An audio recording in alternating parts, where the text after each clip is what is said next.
Assalamualaikum warahmatullahi wabarakatuh. Sebelumnya perkenalkan, nama saya Arazi Waldan Abrar, mahasiswa S1 Program Studi Manajemen Banas Institute dengan NIM 2212070168. Pada kesempatan kali ini, saya akan mempresentasikan atau menjabarkan hasil pengamatan saya yaitu pengaruh corporate action stock split terhadap harga dan likuiditas saham. Sebelum masuk ke pembahasan, saya akan menjelaskan terlebih dahulu apa yang dimaksud dengan stock split. Jadi stock split itu merupakan pemecahan sejumlah saham yang beredar dari suatu perusahaan tanpa adanya pembebanan apapun dalam likuiditas pemegang saham. Stock split ini merupakan tindakan yang diambil oleh perusahaan untuk meningkatkan jumlah lembar saham yang beredar. Nah, pada prinsipnya, stock split ini tidak mempengaruhi modal di store penuh. Yang mengalami perubahan adalah nilai nominalnya setelah stock split menjadi lebih kecil dengan jumlah lembar saham baru yang beredar menjadi lebih banyak. Nah, ini ada main reason-nya atau alasan utamanya kenapa sih perusahaan itu melakukan stock split. Jadi yang pertama itu tujuannya adalah untuk memperbanyak saham yang beredar, dan yang kedua adalah untuk meningkatkan likuiditas saham. Sehingga ketika saham ini menjadi lebih liquid, nah, berarti di situ transaksinya terjadi lebih banyak. Yang kedua ada nilai saham dan likuiditas. Harga saham itu adalah harga yang dibentuk dari interaksi para penjual dan pembeli saham yang dilatar belakangi oleh harapan mereka terhadap profit perusahaan. Untuk itu, investor itu perlu atau memerlukan informasi yang berkaitan dengan pembentukan harga saham tersebut dalam mengambil keputusan untuk menjual ataupun membeli saham. Nah, pada dasarnya nilai saham itu ada tiga. Yang pertama itu adalah fair value, yang kedua itu ada base price, dan yang ketiga adalah market price. Nah, value merupakan nilai nominal yang tertera di dalam lembar saham, sementara base price itu adalah harga yang dijadikan indeks harga saham, dan yang ketiga itu ada market price. Jadi market price ini adalah harga jual saham atau harga beli saham yang terjadi di lantai bursa. Nah, harga saham ini bisa naik, bisa turun tergantung beberapa kondisi. Selanjutnya ada likuiditas saham. Likuiditas saham itu merupakan status yang menunjukkan seberapa sering sebuah saham diperdagangkan dalam periode waktu tertentu. Jika volume transaksinya itu tinggi atau sering diperdagangkan, berarti likuiditasnya itu semakin baik. Nah, ini yang nanti akan saya coba jabarkan keterkaitannya antara corporate action stock split terhadap harga saham dan juga likuiditas saham tersebut. Jadi di sini kita akan membandingkan bagaimana kondisi sebelum dilakukannya aksi korporasi stock split dan setelah dilakukannya aksi korporasi stock split. Untuk kondisi saham sebelum stock split, saya mengambil tiga perusahaan yang sudah go public terdaftar di Bursa Efek Indonesia. Yang pertama itu adalah PT Asuransi Teguh Pratama, kedua itu PT Samudra Indonesia, dan yang ketiga adalah PT Bayan Resource Tbk. Nah, sebelum dilakukannya aksi korporasi stock split, PT Asuransi Teguh Pratama Indonesia itu mengeluarkan saham dengan nilai par 100 per lembarnya dengan rata-rata harga jual tertinggi 2.360. Nah, mengapa saya di sini mengambil harga jual tertinggi? Dikarenakan saya di sini ingin membandingkan potensi terbesar yang bisa didapatkan oleh para investor ketika memegang saham tersebut. Jadi di sini saya mencoba untuk membandingkan potensi keuntungan yang paling maksimal bagi para investor seperti itu. Nah, untuk rata-rata harga jual tinggi ini saya mengambil dan total frekuensinya itu saya ambil 3 hari sebelum dilakukannya atau sebelum resmi dilakukannya stock split. Jadi tadi untuk harga jual tinggi rata-rata saham milik Asuransi Teguh Pratama itu 2.360 dengan frekuensi 3.230 transaksi. Jumlah saham yang beredar itu ada 1,77 miliar. Kedua ada PT Samudra Indonesia memiliki saham dengan nilai 25 Dan rata-rata harga jual tertingginya 2.417.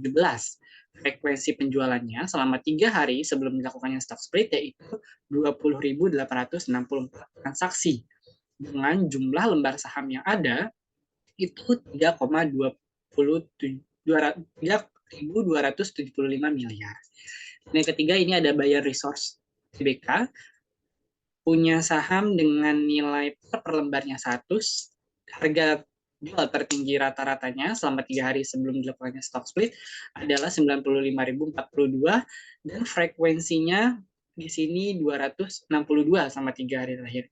Di sini bisa kita lihat ya bahwasannya semakin tinggi suatu nilai atau nilai parnya ya suatu saham itu frekuensinya lebih sedikit ya.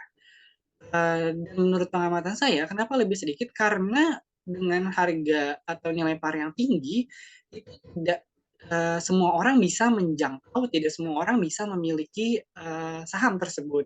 Nah, maka dari itu perusahaan berniat untuk mengadakan atau melakukan kebijakan stock split untuk memecah nilai saham, memecah nilai parnya, sehingga nanti harapannya saham perusahaan itu akan lebih liquid. Jadi semua orang itu bisa berpotensi atau berpeluang atau bisa menjangkau saham yang dimiliki oleh perusahaan.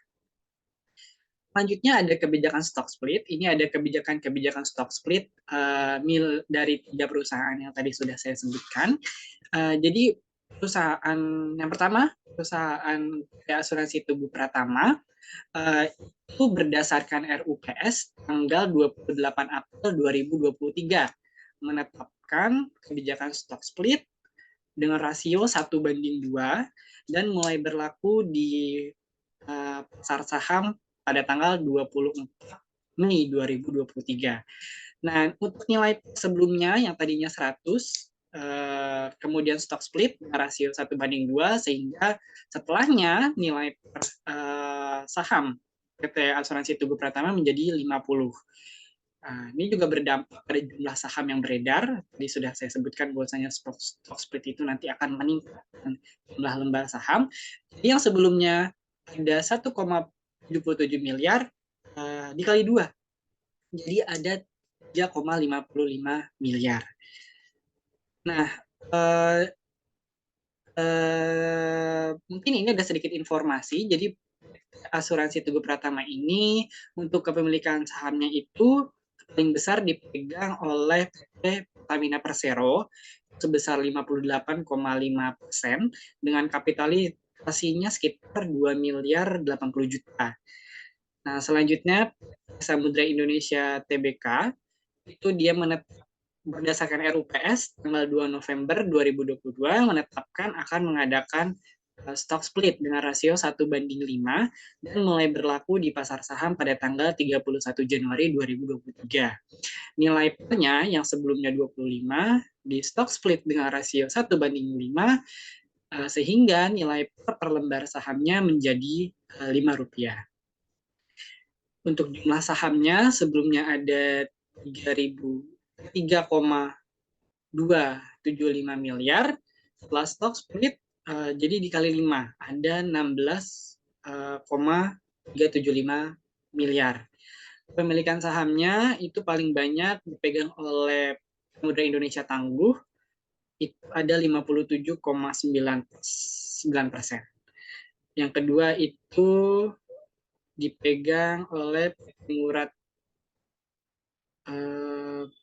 Bondo Utomo sebesar 14,36% dan sisanya dimiliki oleh publik. Yang ketiga ada Bayan Resource berdasarkan RUPS tanggal 17 November 2022 itu menetapkan kebijakan stock split dengan rasio 1:10 mulai berlaku di pasar saham pada tanggal 2 Desember 2022. Nilai parnya juga mengalami perubahan yang tadinya 100 per lembar menjadi 10 per lembar.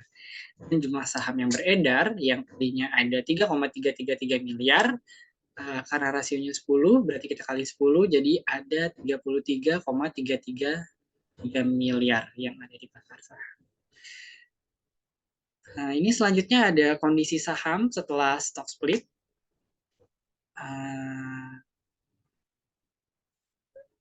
PT Asuransi Tugu Pratama, jadi setelah stock split dia nilai parnya menjadi 50, dan setelah stock split saya amati 3 hari setelahnya, itu rata-rata harga jual tertingginya ada di angka 1.102.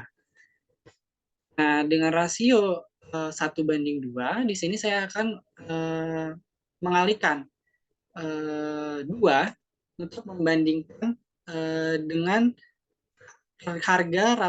rata-rata harga jual tertinggi sebelum stock split.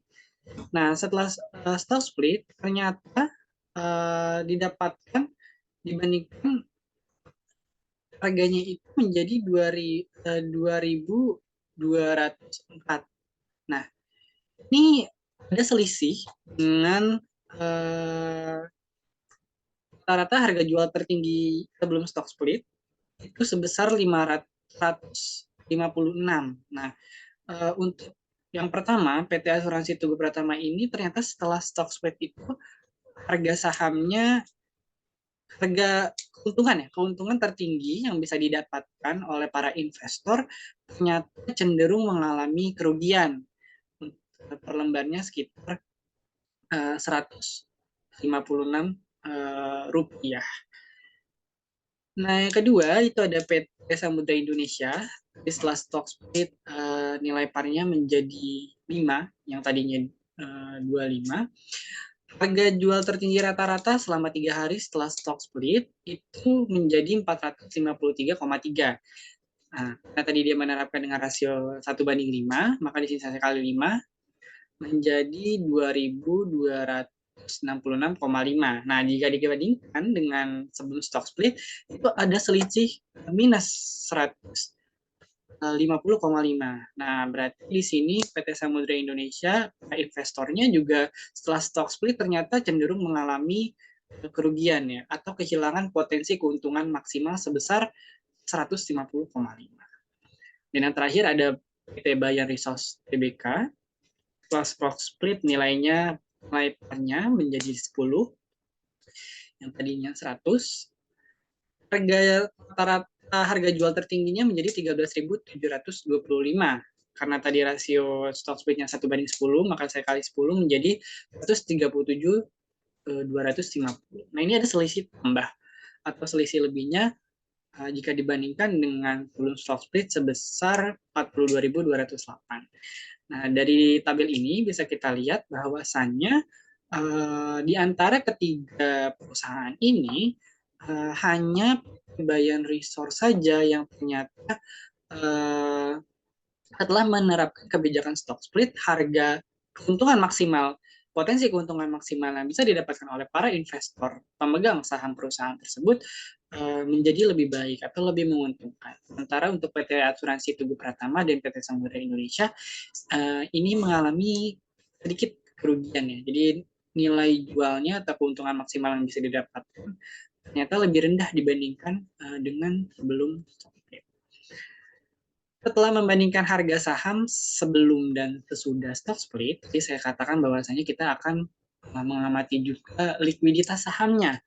Nah, sebelum dilakukannya stock split, jadi saham Asuransi Tugu Pratama itu selama 3 hari sebelum stock split, total transaksinya ada 3.230. Sementara setelah stock split, ini meningkat menjadi 4.491 ribu transaksi selama 3 hari setelah stock split. Ini ada kenaikan sekitar 39%. Begitu juga dengan PT Samudra Indonesia, 3 hari sebelum dilakukan stock split, itu total transaksinya ada 20.864, dan setelah dilakukannya stock split, total transaksinya 3 hari setelah stock split itu menjadi 24.620. Ada kenaikan transaksi sekitar 18%. Dan yang terakhir ada saham milik PT Bayan Resource. Sebelum dilakukannya stock split, itu transaksinya hanya 262. Setelah dilakukannya stock split, ini jadi meningkat tajam menjadi 12.150. Ini ada kenaikan sekitar 4.537%. Nah, dari data ini bisa kita simpulkan atau bisa kita lihat ya, ketiga perusahaan ini sebetulnya setelah salah satu tujuan stock split-nya sudah tercapai, yaitu adalah untuk meningkatkan likuiditas saham. Kenapa? Karena kalau kita bandingkan di sini, total transaksi 3 hari sebelum dilakukannya stock split dengan 3 hari setelah dilakukannya stock split, ini ada kenaikan yang cukup signifikan. Ada kenaikan, bahkan kita lihat di PT Bayan Resource ini malah sangat melonjak, yang tadinya dari 262 menjadi 12.150. Nah, ini artinya ketiga perusahaan ini tadi sudah berhasil tercapai salah satu tujuan stock split-nya, yaitu untuk meningkatkan likuiditas. Jadi saham-saham perusahaan ini bisa lebih dijangkau oleh masyarakat yang lebih luas. Kemudian kesimpulannya, stock split itu menyebabkan penurunan nilai per lembar saham, namun meningkatkan jumlah saham yang beredar. Nah, seiring juga dengan penurunan nilai par, harga jual tertinggi sahamnya juga mengalami penurunan. Ya, karena tadi nilai parnya dipotong atau dibagi berdasarkan rasionya, maka bahkan nilai lembarnya itu menjadi lebih rendah, otomatis nanti harga jualnya juga uh, uh, lebih rendah seperti itu. Nah, berdasarkan pengamatan tadi, 3 hari setelah stock split, harga saham PT Asuransi Tugu Pratama Indonesia itu mengalami penurunan atau kehilangan potensi keuntungan sekitar 105 rupiah per sahamnya. Untuk PT Samudra Indonesia juga mengalami penurunan atau kehilangan potensi keuntungan sekitar 150,5 per sahamnya, dan PT Bayan Resource justru mengalami peningkatan sebesar 42.208. Nah, di sini bisa kita lihat bahwasannya dengan dilakukannya stock split ternyata tidak semata-mata sesuai teori akan menguntungkan investor seperti itu. Di sini kita lihat bahwasannya untuk investor PT Asuransi Tugu Pratama dan juga PT Samudra Indonesia ternyata cenderung mengalami kerugian setelah dilakukannya stock split, atau keuntungan maksimalnya lebih rendah jika dibandingkan dengan belum dilakukannya stock split. Nah, sebetulnya hal ini juga terkait dengan beberapa faktor yang menjadi penentu harga saham.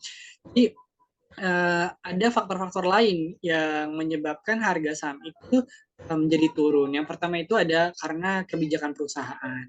Kemudian mungkin yang kedua adalah isu-isu yang beredar seperti apa. Yang ketiga kepentingan pemegang saham atau kepentingan investor, dan yang terakhir adalah kondisi ekonomi dan juga kebijakan pemerintah seperti itu. Nah, selanjutnya likuiditas saham dari ketiga itu mengalami peningkatan ya 3 hari pasca stock split.